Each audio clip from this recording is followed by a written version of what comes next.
Hi, I'm here with Brandy Rawnsley from Syngenta. Welcome, Brandy, to Margaret River. Thanks very much. I hear it's been a while since you've been here. It's been 20 years Yeah, since right. I've been in Margaret River. Well, amazing. So it's been a while. And have you had a look around yet? Slightly. I've Just a only slight just look got around. in, but we've been at Pemberton Okay, yesterday. cool. So So we're mid-August. What's going to be the starting disease management from now? We've got some Chardonnay at 50% woolly bud. yeah, well, as So- you know, Chardonnay is very susceptible to powdery mildew, and obviously powdery mildew would be something that's on the tip of everyone's mind. Probably our most prevalent disease Yeah, is so, powdery mildew. Looking at the start of the season, don't delay those initial sprays because powdery mildew overwinters in the buds and in the bark, so that's where it's coming from. And it's actually really critical to get that first 40 days prior to bud burst is the timing that you want to hit to stop powdery mildew for the season.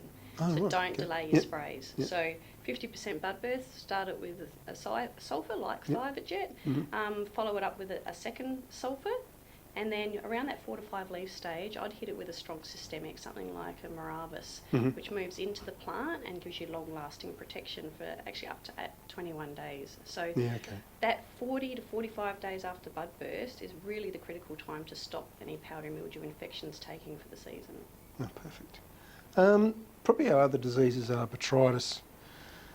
Downy mildew is not really an issue here. Yeah, but you still got to be aware of it too, don't you, with the and it's rain the amount of wetness, and I think what happens is it doesn't stay wet long enough. Yeah, 'Cause and we also get- people think about downy mildew with rain, so don't only think it hasn't rained enough, it's also that leaf wetness Yep. that's required for infection, and it's actually 16 hours of moisture, so in the canopy, particularly later on in the season when the There's more canopy, dense. yeah. Exactly, you've So it got a can hold dense the moisture. canopy, you're still irrigating, and you've still got that microclimate there, so don't think about it only as rainfall, but it's also the number of hours of Yeah, leaf so it's wetness, still- so the condensation that hangs around Yeah, as well. so we should still be We're not thinking really sure about. what this season's going to do. We're predicting it's going to be La Nina, but it's going to be hot, but whether or not that But what happens on the east coast is generally not what happens here either, because we've Exactly. got the little corner we're at with the influence of the Indian Ocean and the yeah, Southern very Ocean. maritime Yeah, yeah. influence here, So, isn't it?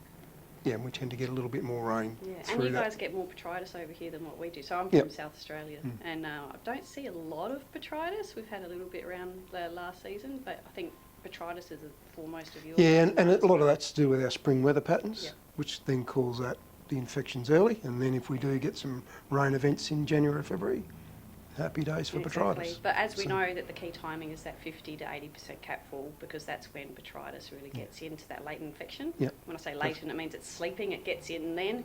It's but just waiting. It's Yeah. just waiting For for a those trigger. right conditions, yeah. And also botrytis, many people would be aware that it is a weak pathogen, which means that it needs a wound site to get in. That's why flowering is so important for botrytis, Yeah, and okay. why we put our protections on then. Because most people say, well, why am I putting on it flowering? I'm not seeing it then. What it is getting into the plant then, waiting for those conditions to then flourish later on in the season with bunch infection. Okay, perfect. So Right. critical timing for botrytis sprays is really that 50 to 80% capfall. And I like to say 50% rather than 80%, because if you're aiming for 80%, you might miss the boat. Yeah, so you get that spread. Yeah, Yeah, okay. so Yep. I say aim for 50%. And then later on, if it hasn't got wet conditions, you leave one for that pre-bunch closure time just to protect those bunches. Yeah, perfect. Right. A great overview. Thank you very much. Thank you. And thanks for having me No, here in Margaret River. been a pleasure. Thank you. Cheers.